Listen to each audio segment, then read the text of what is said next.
കാനഡയിൽ തുടർച്ചയായ 4ാം തവണയും പ്രധാനമന്ത്രി മാർക്ക് കാർണിയുടെ ലിബറൽ പാർട്ടി അധികാരത്തിലേക്ക്.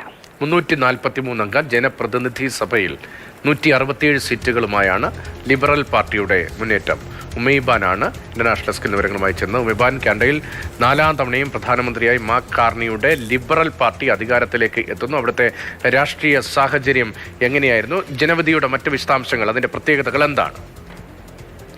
രതീഷ്, കാനഡയിൽ അങ്ങനെ ലിബറൽ പാർട്ടി 4ാം വട്ടവും അധികാരത്തിലേറുകയാണ്. മാർക്ക് കാർണി പ്രധാനമന്ത്രിയായിട്ട് തുടരും.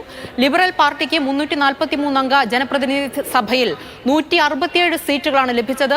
കൺസർവേറ്റീവ് പാർട്ടിക്ക് എതിരാളിയായിട്ടുള്ള കൺസർവേറ്റീവ് പാർട്ടിക്ക് 145 സീറ്റുകളിൽ മാത്രമായി ഒതുങ്ങേണ്ടി വന്നു. ഇവിടെ എടുത്തു പറയേണ്ട കാര്യം, ട്രംപിന്റെ ഭീഷണി, കാനഡയ്ക്കെതിരായിട്ടുള്ള ഭീഷണി, US-ന്റെ 51ാമത്തെ സംസ്ഥാനമായി കാനഡയെ കൊണ്ടുവരുമെന്നുള്ള ട്രംപിന്റെ ഭീഷണിക്കെതിരായ വോട്ടുകളാണ് ലിബറൽ പാർട്ടിക്ക് ലഭിച്ചത്.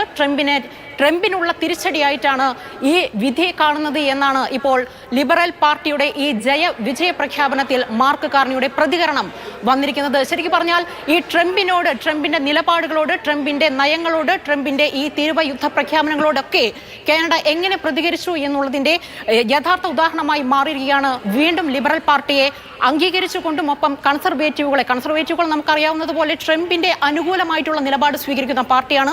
അവർക്കെതിരായിട്ടുള്ള ഒരു ജനവികാരം ഈ വോട്ടെടുപ്പിൽ പ്രതിഫലിക്കുന്നു. അങ്ങനെ മാർക്ക് കാർണി വീണ്ടും കാനഡയുടെ പ്രധാനമന്ത്രിയായിട്ട് അധികാരത്തിലേറുന്നു. അപ്പോൾ ട്രംപിന്റെ നിലപാടുകൾ, തീരുമാനങ്ങൾ, ഈ തീരുവ പ്രഖ്യാപനങ്ങളൊക്കെ സാമ്പത്തികമായും വ്യാപാര മേഖലയിലുമൊക്കെ അടിച്ചേൽപ്പിക്കുന്ന ഒരു അവസ്ഥയുണ്ടാകുന്നു. ഒപ്പം ട്രംപ് വീണ്ടും ഊന്നി പറയുന്നത് കാനഡയുടെ തങ്ങളുടെ 51ാമത്തെ സംസ്ഥാനം ആക്കി മാറ്റും എന്നുള്ള പ്രഖ്യാപനം. അപ്പോൾ ഇതെല്ലാം ലിബറൽ പാർട്ടിക്ക് അനുകൂലം ഘടകമായിട്ട് മാറുകയായിരുന്നു. ഈ തെരഞ്ഞെടുപ്പ് പ്രഖ്യാപനം വന്നപ്പോൾ മുതൽ ലിബറൽ പാർട്ടിയല്ല, കൺസർവേറ്റീവ് പാർട്ടിയാണ് ഒരു മുൻതൂക്കം പ്രവചിച്ചിരുന്നത്. പക്ഷേ ഈ ട്രംപിന്റെ ഭീഷണി വന്നതോടുകൂടി ലിബറൽ പാർട്ടി പ്രചാരണ രംഗത്തുടനീളം ഇത് ആളിക്കത്തിക്കുന്നു.